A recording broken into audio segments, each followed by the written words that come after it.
उसका अली जवाब है। जीअं त अॼु राति 13 रजब जी आहे ऐं असां शीयनि जो पहिरियों इमाम अहले सुन्नत वारनि जो चोथों इमाम ऐं काइनात जो दस्तगीर नबियनि जो मददगार काबतुल्लाह में आमद अली अलैहिस्सलाम जॾहिं काबतुल्लाह में आया आहिनि त दीवार काबा फट थी आहे, शिकाब थियो आहे ऐं मादर अली अंदरि दाख़िल थी आहे।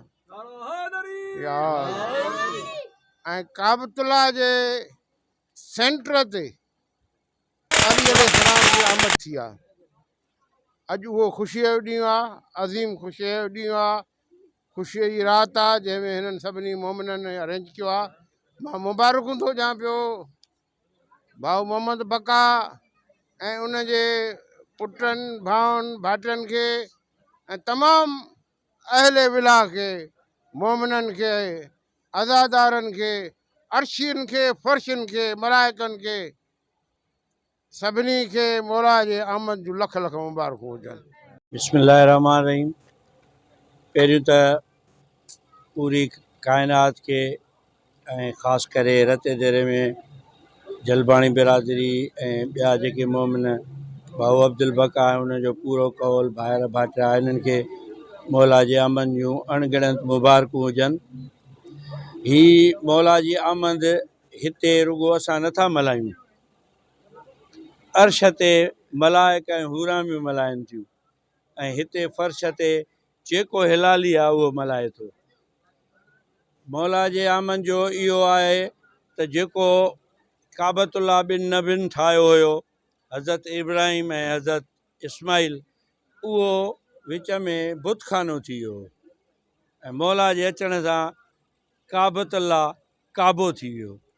उन जे करे सभिनी मोमिननि खे वरी बि मां अणगिणत मुबारकूं ॾियां थो ऐं अर्शनि फ़र्शनि खे बि मुबारकूं आहिनि ऐं ख़ासि करे वरी ॿीहर बि हिन दोस्तनि खे जिन हिन पिंडाल सजायो आहे उन्हनि खे मुंहिंजे तरफ़ां दिली मुबारकूं। वीचारे खे शाबाश आहे उनखे, अब्दुल हमीद खे ऐं पंहिंजो खाला खे, अब्दुल बका खे, इन मौला इनखे गंज ॾींदो। मौला पंथन पाक जो हे प्रोग्राम कयो अथऊं, असां हिन प्रोग्राम ते आया आहियूं, मौला तव्हांखे ख़ुशि कंदो, तमामु वधाईंदो। हिते सभु दोस्त गॾु थिया आहियूं ऐं मौला जी आमद जे हवाले सां।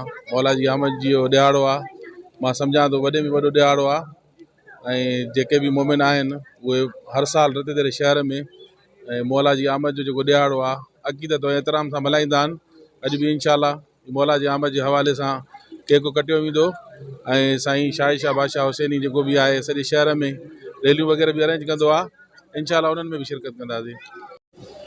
मौला जी विलादत आहे ऐं असां पंहिंजा पंहिंजी बिरादरी भाइर सौट सभिनी गॾिजी मौला जी आमद जो केक कटींदासीं ऐं साईं शाहजन खे ऐं असांजे रत जो चेयरमैन साहिबु मुनीर खान खे, साईं आबिद शाहजन खे गुज़ारिश कईसीं, साईं जन बि आया आहिनि ऐं असां मौला जो आमद जो केक कटींदासीं ऐं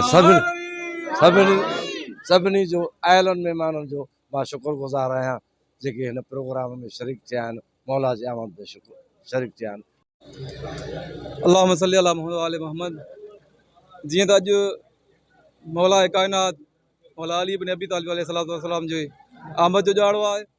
असां मोमिननि जे लाइ अॼु ख़ुशीअ जो ॾींहुं आहे, अॼु असांजी ईद जो ॾींहुं आहे ऐं हिते कई हाल जेके बि असां सां मौजूद आहिनि भाइर शहरवासी, सैयद बादशाह साहिबु, साईं शाहिद शाह जेके बि आया आहिनि, भाऊ मुनीर अहमद जलबाणी, सभिनी जा निहायत लख एहसान ऐं थोरा जो असां जंगड़ ते लड़ी आया। अॼु मौला जी आमद आहे ऐं सभु अहले विला जेके बि आहियूं अॼु मौला जो केक काटींदासीं ऐं ईद जो ॾींहुं करे मल्हाईंदासीं। नारा हैदरी।